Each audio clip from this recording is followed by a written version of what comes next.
So the new Chainsaw Man movie just came out, and I'm gonna be honest, I was not planning on seeing this in theaters. I was just gonna wait until I could watch it at home, but with how many people were hyping it up to be the greatest anime movie of all time, I felt like I had to go see it as soon as possible. And was it as good as everyone is saying it is? I don't think so.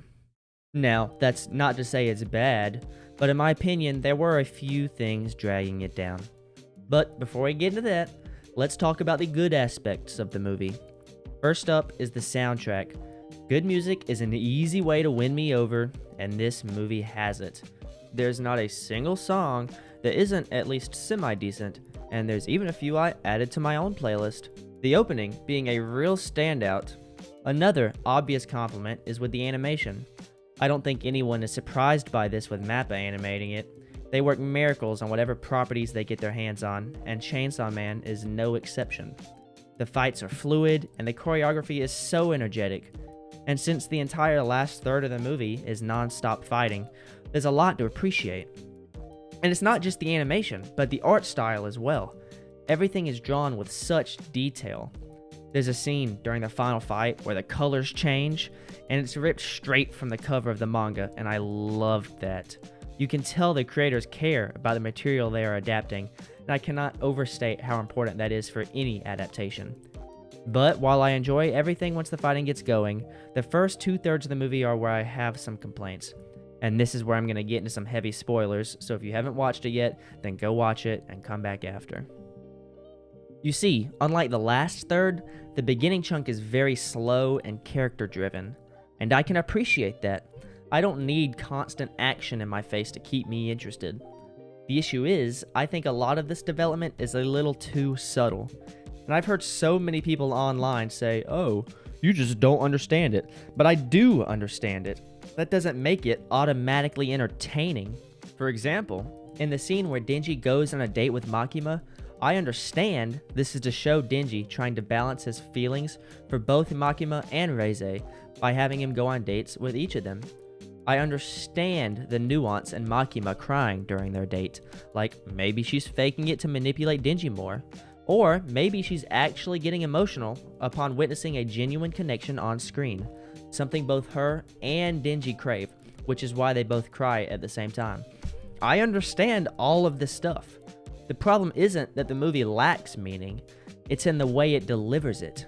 And in that moment, I can't really say I was engaged in what was happening on screen. It's like the movie is so focused on symbolism that it forgets to give the audience something to latch onto in the moment. The same can be said for Reize, who has so much potential, but also suffers from subtlety over substance.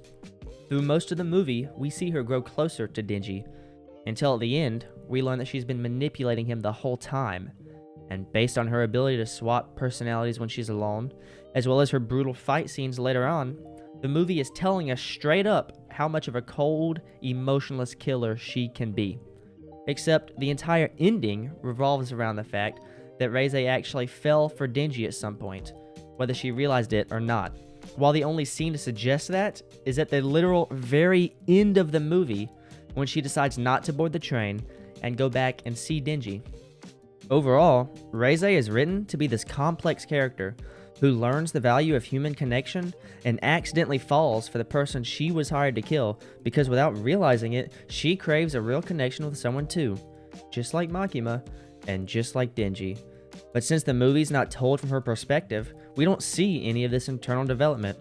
We're expected to pick up the pieces and finish an incomplete puzzle in our head, which heavily dampens the impact of the ending. Now, before I get back to the good stuff, I do have one more complaint. The kiss scene was way too sudden. And I know that's the point, perhaps this is due to me being spoiled as a manga reader, but the surprise factor did not work for me. The shock you feel when it happens only works one time. If you want to make a twist like that hit, and make it hit every time, you gotta build the tension beforehand. I've been trying to avoid bringing Across the Spider-Verse up this whole time, so people don't need outside knowledge, but I just can't help it. The basic outline of the stories are too similar to not draw at least one connection. Anyway, imagine if in Across the Spider-Verse, when Miguel is explaining the canon to Miles, Instead of allowing Miles to get slowly more mad and desperate as he realizes the situation he's in, Miguel just immediately traps him as soon as Miles figures out his dad might die. Sure, that would be pretty shocking on the first watch, but for it, you've sacrificed a much more emotional moment that would hit harder and on every watch. Now, I know the situations aren't quite the same, but you get my point.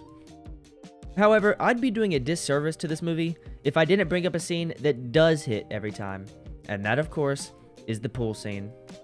All of my previous complaints about subtlety, yeah, you can disregard those for this scene.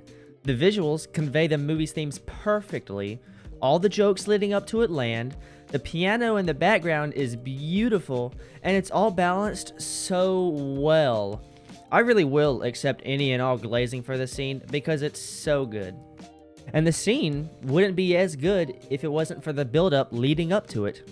I may think Reze is severely underwritten, but the movie still got me to care about her and her relationship with Denji. And Denji continues to be an underrated protagonist.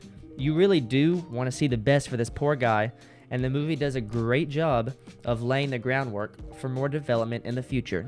So at the end of the day, even after all my ranting, I don't think this movie is bad or anywhere near it.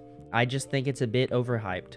And with that being said, I give the Chainsaw Man movie a solid 8 out of 10. The real best anime movie of all time is A Silent Voice. Go watch it now, now, now!